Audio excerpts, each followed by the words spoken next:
Queridos, eu quero falar sobre algo extremamente simples. Simples como a queda dessa página, cansada, dessa biblinha que eu ganhei da minha glorificada mãe em Cristo Jesus, na semana que eu me converti ao Evangelho, há 43 anos atrás. E é aqui que eu quero ler um texto que vocês conhecem sobejamente também, e que está em Lucas, no capítulo 23, do verso 39 em diante, que nos fala de um daqueles, embora nos fale dos dois chamados malfeitores, que foram colocados um a cada lado de Jesus na cruz. E é acerca disso que se narra que o único narrador desse momento histórico, no corpo dos evangelhos que nós consideramos fidedignos, é Lucas. Porque foi uma conversa que só quem estivesse muito próximo poderia ter ouvido, porque ela era absolutamente impossível de ser concebida. Impossível de ser concebida. Não dava para imaginar que o que estava acontecendo de diálogo entre Jesus e aqueles dois homens fosse o que aqui se expõe. Por nenhuma lógica se conseguiria atingir esta conclusão. Os inimigos que só vissem de longe que havia algum movimento de cabeça e falas não poderiam supor o conteúdo. Muito menos os amigos. Absolutamente ninguém poderia imaginar que o que estava acontecendo na conversa entre Jesus e os chamados dois bandidos, malfeitores, tivesse a conclusão e remetesse a finalização para uma dimensão de absolvição de pecados, de introdução do inintroduzível no reino de Deus, de admissão do inadmissível na casa do Pai, de acolhimento do absolutamente impensavelmente inacolhível, numa daquelas moradas que Jesus disse que o Pai tinha para todos. Ninguém jamais concluiria por coisa tão extravagante, tão absurda, tão instantaneamente graciosa, de apanhar um condenado considerado irrecuperável, tanto é que o que se designa a ele é uma sentença de morte, de irremediabilidade, e se imaginar que nos estertores do passamento daquele indivíduo, o que ele ouviu da parte de Jesus, o que ele entendeu, o que ele discerniu, o que ele falou e o que ele colheu, tenha sido o que eu lerei agora. Quando se diz, um dos malfeitores crucificados blasfemava contra ele, dizendo, não és tu o Cristo? Salva-te a ti mesmo e a nós também. Respondendo-lhe, porém, o outro malfeitor repreendeu-o, dizendo, nem ao menos temes a Deus estando sob igual sentença? Nós na verdade com justiça, porque recebemos o castigo que os nossos atos merecem. Mas este aqui, nenhum mal fez. E acrescentou: Jesus, lembra-te de mim quando vieres no teu reino. Jesus lhe respondeu: em verdade eu te digo que hoje, enquanto o sol se puser na rotina da miséria dessa continuidade, tu, todavia, estarás comigo no paraíso. Isso é loucura total. Graça de Deus, favor imerecido, perdão, é absurdo, é injusto, é inconcebível. Na realidade é inaceitável.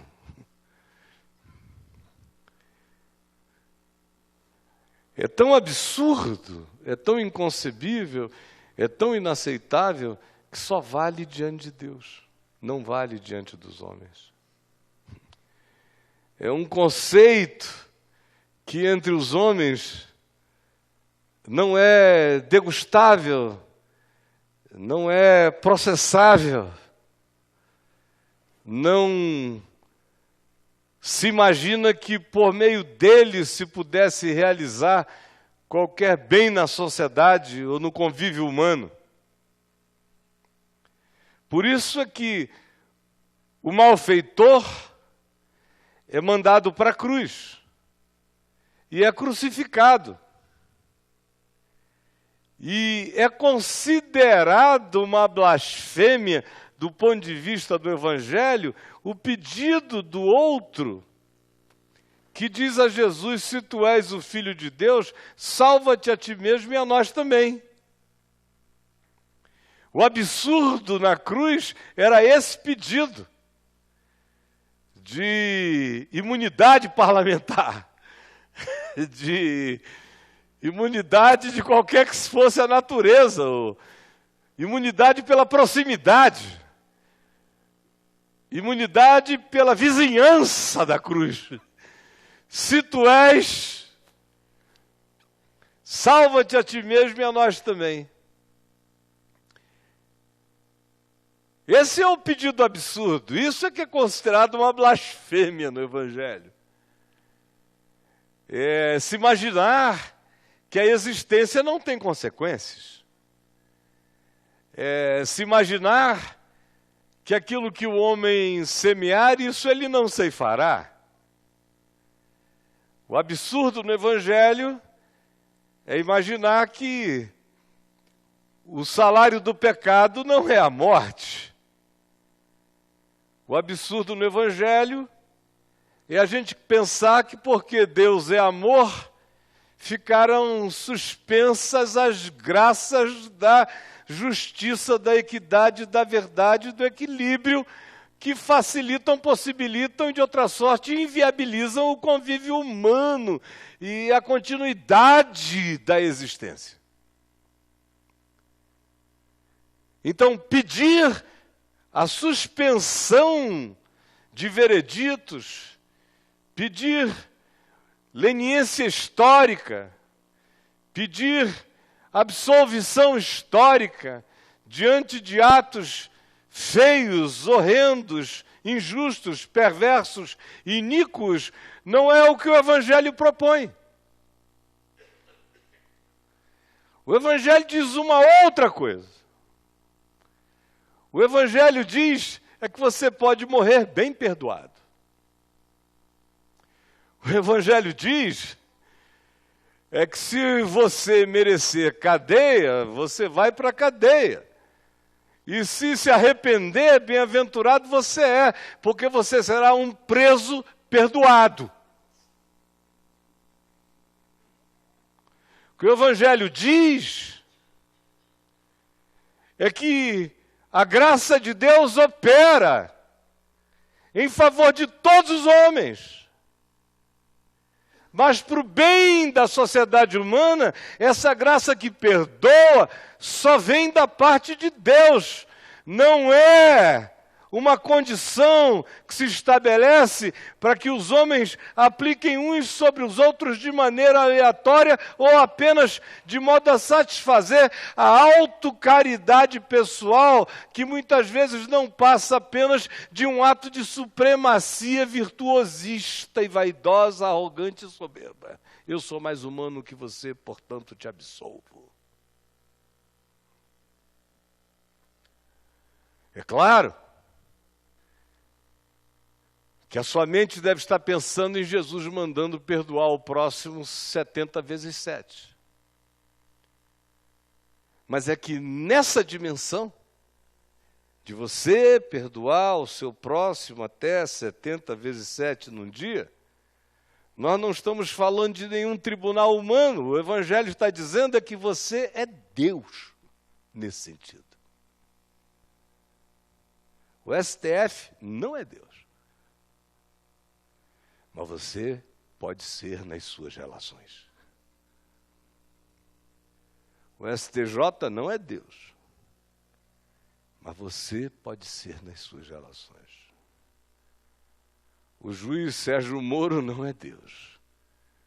Mas você pode ser nas suas relações. Eu posso ser.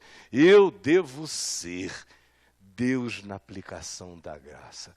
Assim como Deus em Cristo vos perdoou, qual é o mandamento?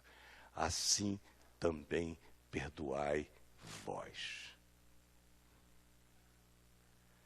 Na minha relação contigo, eu tenho o privilégio de ser um filho de Deus e te perdoar, porque eu sou perdoado todos os dias.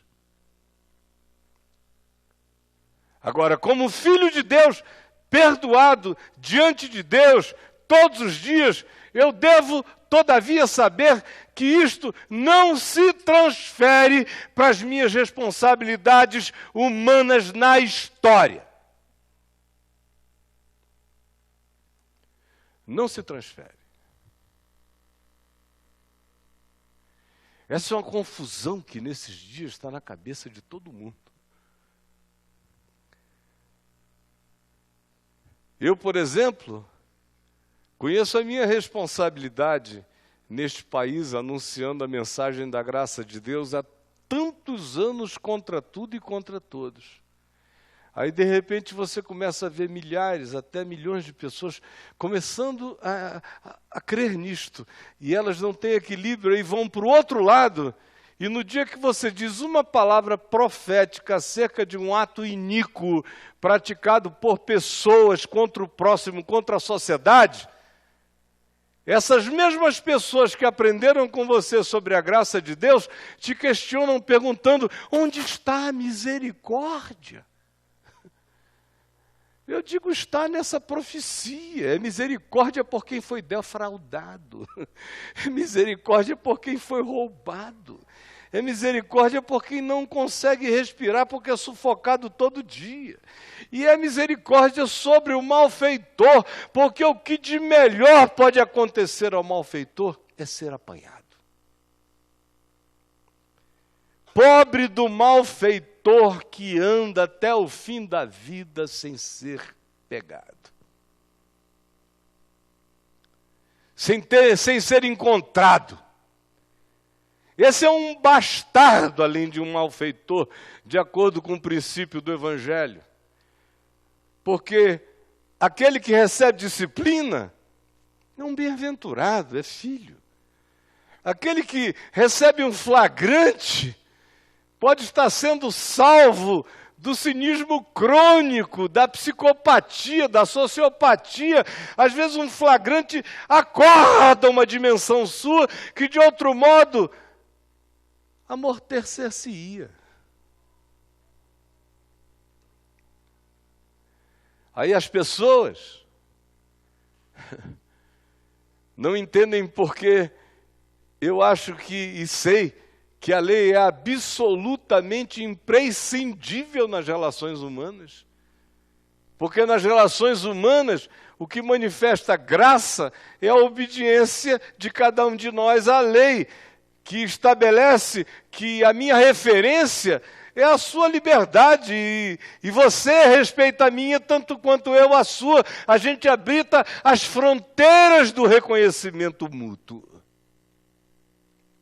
Isso é graça.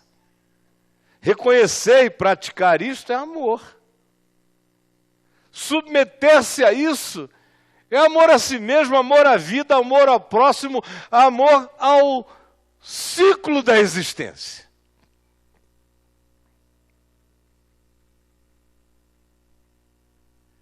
Quantas pessoas aqui, essa semana,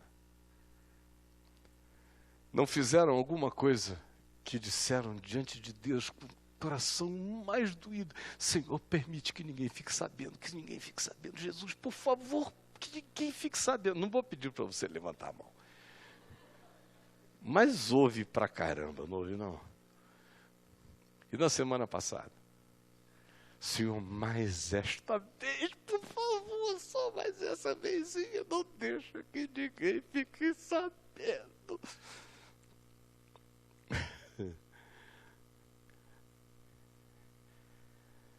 E nós somos todos filhos de muita graça. Existe muita bondade de Deus na ignorância humana. E é claro que se nós todos fôssemos apanhados, expostos diante daquilo que nós sabemos que são os nossos flaws, os nossos fracassos, ou os nossos tropeções, a vida já teria se tornado absolutamente impossível.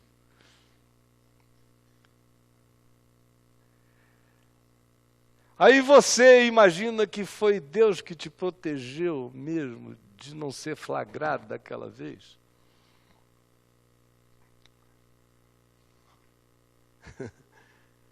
Senhor, obrigado.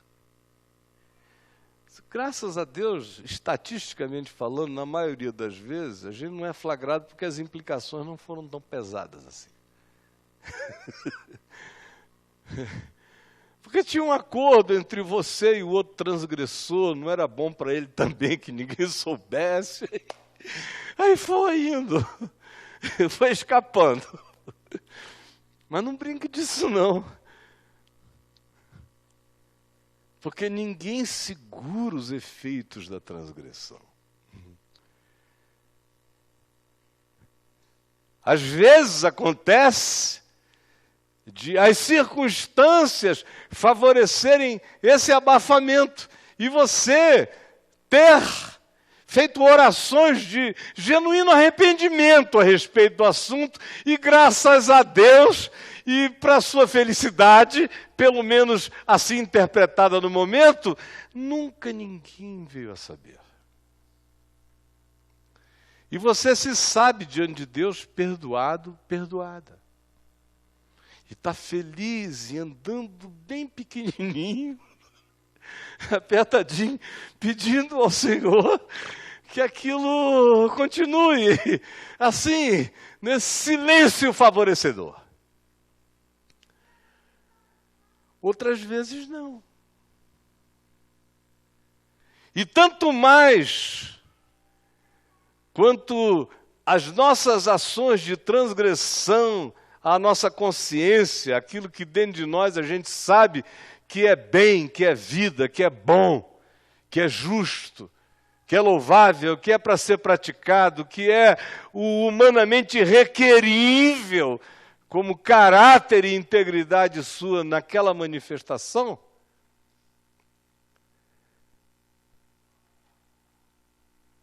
você vai vivendo, vai praticando o que você imagine, creia, saiba e entenda que é bem, transgride.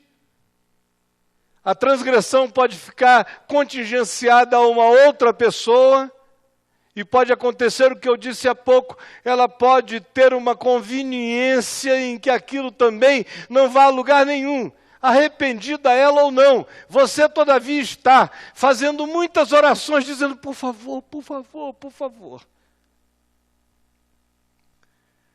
Mas e quando não é assim? A magia que foi plantada na mente, no coração de nós, é de que se o cara realmente se arrepender diante de Deus, as consequências serão suspensas. As consequências são suspensas diante do genuíno arrependimento, diante de Deus. Você é agora um transgressor perdoado, porque arrependimento significa mudança de mente, porque sua mente mudou, sua compreensão mudou, porque você quer viver diferente.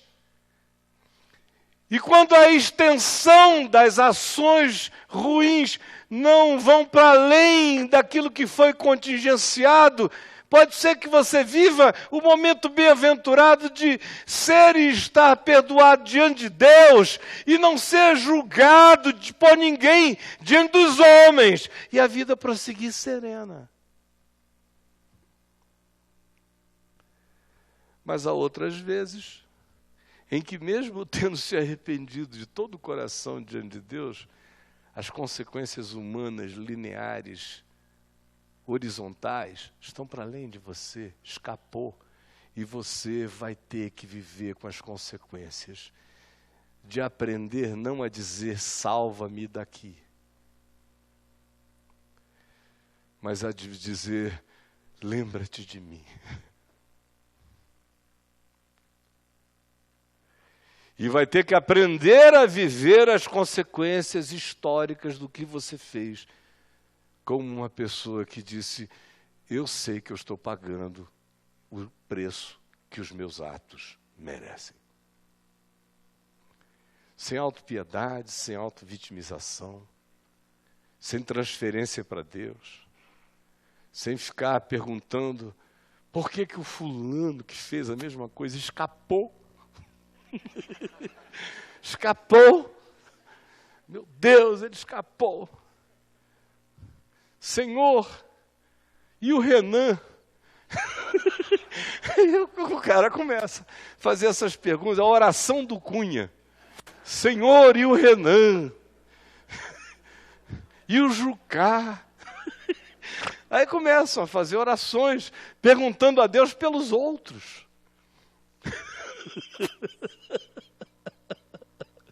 É.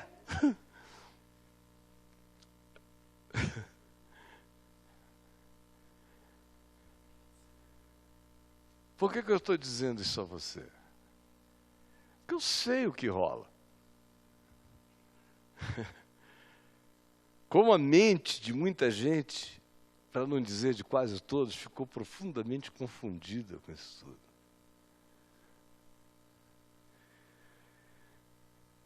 Eu nunca pequei sem Deus, desde que eu o conheci. Nunca pequei não perdoado. Porque eu sou dele.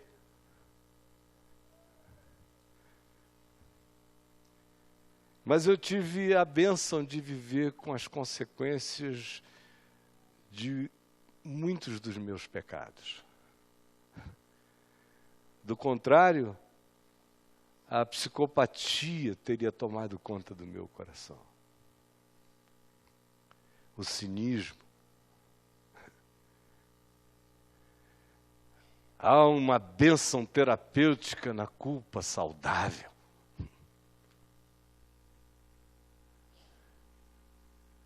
Que traz para dentro de você o carnegão do seu caráter, em estado já difuso, e o adensa de novo, pela via da culpa responsável, não neurótica, que me leva quebrantadamente diante de Deus, onde eu encontro misericórdia, perdão e pacificação, e ganho ousadia para, sem me importar com o meu passado mais recente, dizer, lembra-te de mim. E saber que eu ouvi dele hoje mesmo, tu estás em mim, está tudo quitado. Agora, aguenta firme aí. Porque eu vou morrer contigo. Não só vou morrer por ti, mas vou morrer contigo. Fica firme. Aí nasce um homem. Aí nasce uma mulher. Aí nasce um cristão. Aí nasce um discípulo. Aí nasce um daqueles seres humanos acerca dos quais a Epístola aos Hebreus, no capítulo 11, diz, dos quais o mundo não é digno. Não é porque ele seja perfeito,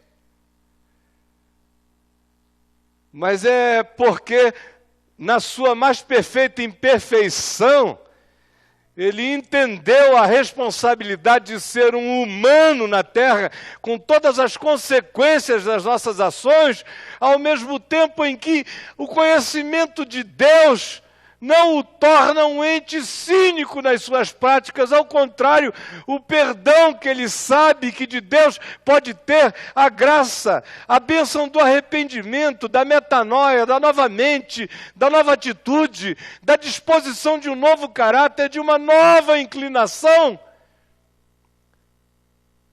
Todas essas coisas terão que ser vividas, provadas, aprofundadas em nós, sem que a gente busque nenhum tipo de evasão sorrateira e mentirosa e falsificadora da realidade.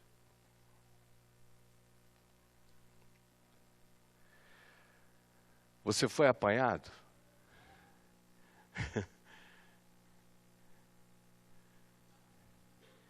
Aproveite. Certas coisas, de fato, só mudam em nós, em alguns de nós, ou na maioria de nós, quando alguns flagrantes nos salvam da nossa existência subreptícia e mentirosa.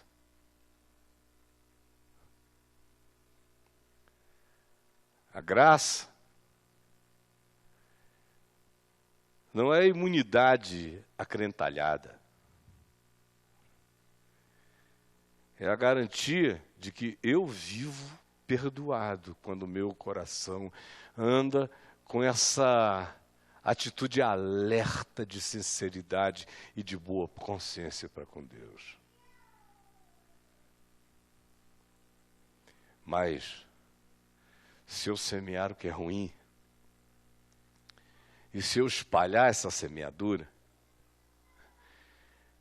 eu serei alguém que perdoadamente colherá o fruto do que plantou na história. Isso é inapelável.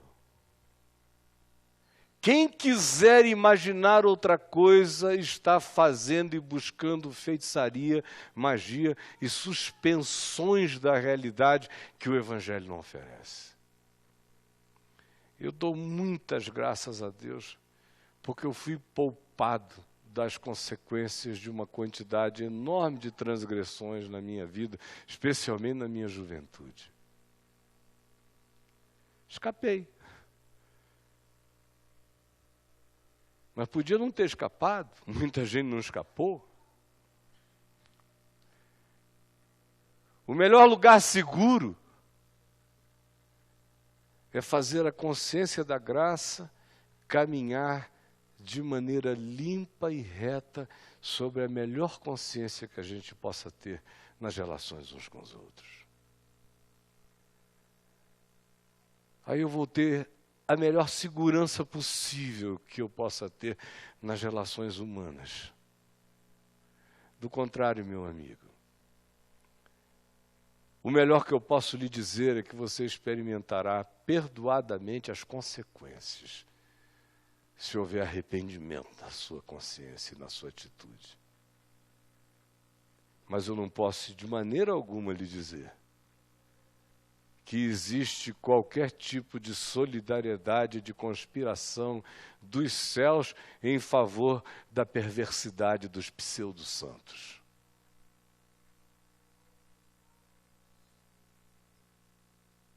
Hoje nós vamos tomar a ceia do Senhor. Tome perdoadamente. Mas quando você tomar do pão, comer do vinho, tome também com decisão de arrependimento. E tome também sem nenhuma autovitimização, sem nenhum coitadismo, diante daquilo que você semeou e que você colheu, e agradeça por ter colhido. Porque essa colheita pode salvar a sua consciência, pode acordar a sua vida. Pode dar o verdadeiro fruto de arrependimento que a sua existência precisa para hoje e para o futuro. Eu não quero falar mais do que isso. Desejo de coração que cada um de nós tenha entendido para si e faça a melhor aplicação, porque esse é um momento de salvação da indiferença, de salvação da psicopatia, de salvação dos amortecimentos desumanizantes no coração da gente. Esse é um momento de ressensibilização, de percepção de significados e de entendimento que faz síntese de sabedoria, dizendo obrigado, Senhor, por aquilo que doeu.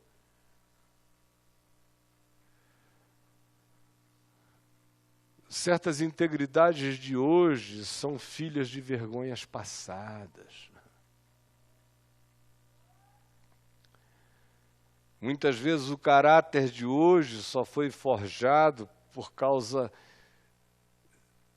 de tristezas ante os nossos próprios fracassos antes na vida. É por isso que é inapelável a afirmação da Epístola aos Hebreus, que eu repito de novo. Aquele que fica sem disciplina, sem o flagrante da verdade de Deus no coração, é um bastardo. É um ente existindo sem paternidade. Porque o ente existente em estado de paternidade espiritual é aquele que recebe a vara, é aquele que recebe a disciplina, é aquele que ouve o Eterno dizer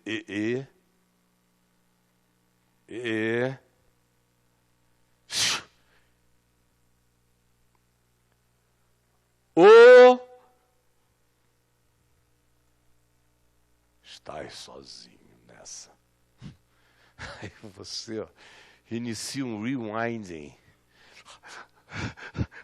voltando tudo para trás.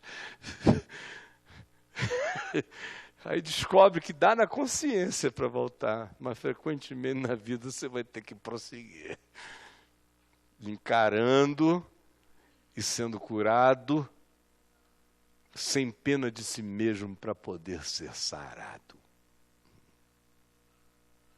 Você me entendeu? Então vamos ficar em pé. Eu vou pedir ao Jack, ao Felipe, para virem aqui com o Chico e a Martinha.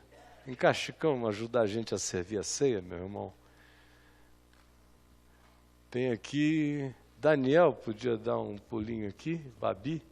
Vocês podem ajudar a servir? Por favor. Maravilha. Podem sim. Isso. Chicãozão. Distribui para todo mundo aí, meu amigo. Isso. Olha aqui, Danielzinho. Babi, querida. Jackzinho. Mano. Vamos lá. E aí nós estamos precisando de mais 3 para virem nos ajudar. Minha querida, por favor. Meu mano. Muito obrigado. Obrigado. E obrigado, querida. Muito grato. Magno, obrigado. Obrigado. De receber a honra e a glória, a força e o poder, ao Rei eterno e imortal. Ao receber, espere para comermos e bebermos juntos. A Ele ministramos o louvor, ao único que é digno de receber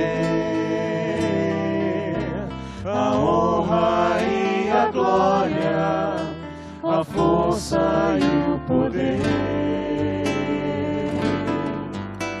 ao Rei eterno e imortal, invisível, mais real, a Ele ministramos o louvor. Coroamos a Ti, ó Rei Jesus, coroamos a Ti, ó Rei Jesus, adoramos o Teu nome, nos rendemos aos Teus pés, consagramos todo o nosso ser a Ti. Coroamos a Ti, ó Rei Jesus, coroamos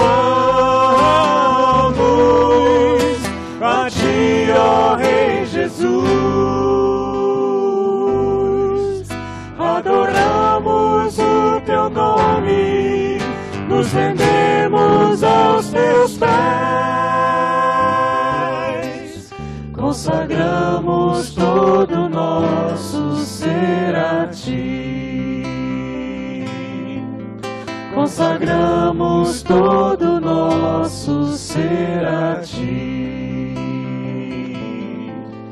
consagramos todo o nosso ser a Ti. Amém. Maravilha. Gente boa, na noite em que o Senhor Jesus foi traído, Ele tomou um pão e o partiu, e o deu aos seus discípulos, dizendo-lhes: isto é o meu corpo, que é dado por vós. Fazei isto em memória de mim. E por semelhante modo, depois de haver comido o pão, Ele tomou um cálice e o deu aos seus discípulos, dizendo-lhes: este cálice é a nova aliança no meu sangue. Todas as vezes que o beberdes, fazei isto em memória de mim. É essa memória que não é uma recordação de um álbum de família, mas é mais do que isso. É uma presença viva na gente. Fazer em memória dele é o recurso da minha mente, renovar o meu compromisso, rememoriar-me do meu pertencimento, rejuvenescer a minha lembrança da minha entrega e do senhorio dele sobre a minha existência. Esse é o significado. Essa é a renovação desse pacto existencial no coração, em todos os níveis da nossa percepção, como no nível de hoje e desta noite. Saiba que os seus e os meus pecados estão perdoados. Coma a graça desse perdão em nome de Jesus. Coma.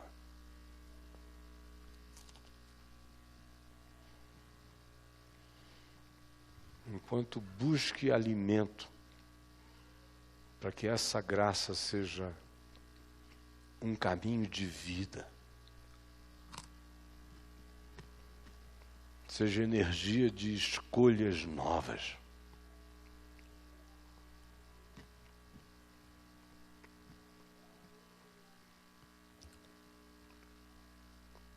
E beba do cálice sabendo que o sangue de Jesus nos purifica de todo pecado.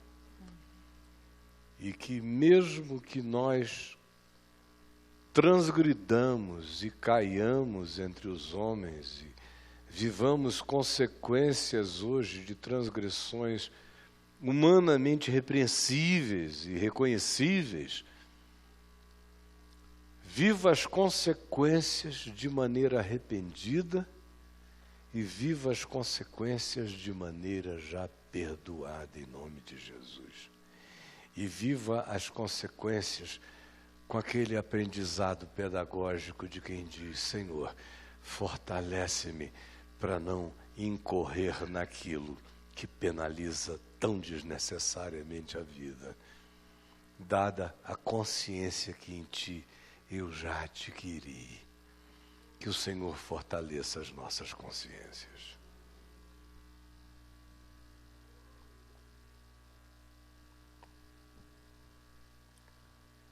Amém. Como é aquele louvor gostoso do... Na multidão dos que creram era só um coração. A gente sabe. Vamos lá? Charlesinho, manda ver. Oi? Tá na manga. Essa aí tá na manguinha. Vamos juntos.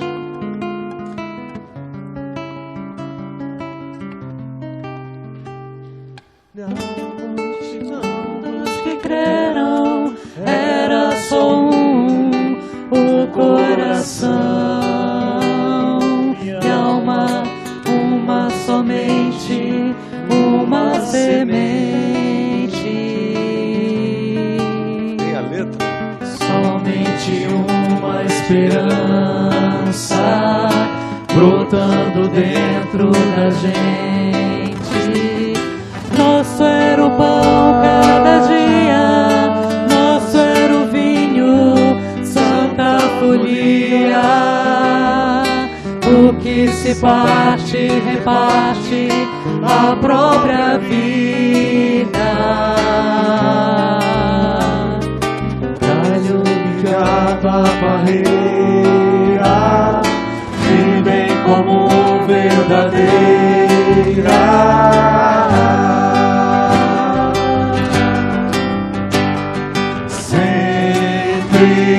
Grande poder, curas, milagres de Deus. Sempre proclamação, Cristo Senhor ressurgiu. Na multidão dos que creram era só o coração. Alma, muita alegria, singela vida. Na simpatia de todos, nasce a igreja de novo. Povo de Deus, sal e luz, para todos os povos. Pai, muito obrigado. Muito obrigado porque os nossos pecados são e estão perdoados. E muito obrigado porque eu, pelo menos, só consigo ser melhor estando perdoado. Só consigo crescer perdoado. Só consigo parar de transgredir perdoado. Só consigo me levantar para a vida perdoado. Sob culpa eu estou derrotado. Mas no teu perdão eu tenho força para enfrentar também as consequências dos meus equívocos e para aprender e para não desanimar, e para prosseguir, e para não me vitimar. Por favor, salva-nos de nos vitimarmos e perdermos a hora da graça na vida, a hora da mudança, da conversão, de transformar bagulho em tesouro, de transformar lixo em preciosidade, de reciclar equívoco em santidade, em vida bonita. Dá que cada um de nós aqui não desista de si, porque respire a tua graça e porque adquira coragem para combater a si mesmo na vida e para prosseguir sem retrocesso. E obrigado pela palavra eterna que diz: filhinhos meus, não pequeis. Se todavia alguém pecar, tendes advogado junto ao Pai, Jesus Cristo o justo. Ele é a propiciação pelos nossos pecados, e não somente pelos nossos próprios, mas ainda pelos do mundo inteiro. Muito obrigado. Em nome de Jesus, que nos ensinou a orar, dizendo: Pai nosso que estás nos céus, santificado seja o teu nome, venha o teu reino, seja feita a tua vontade, assim na terra como nos céus.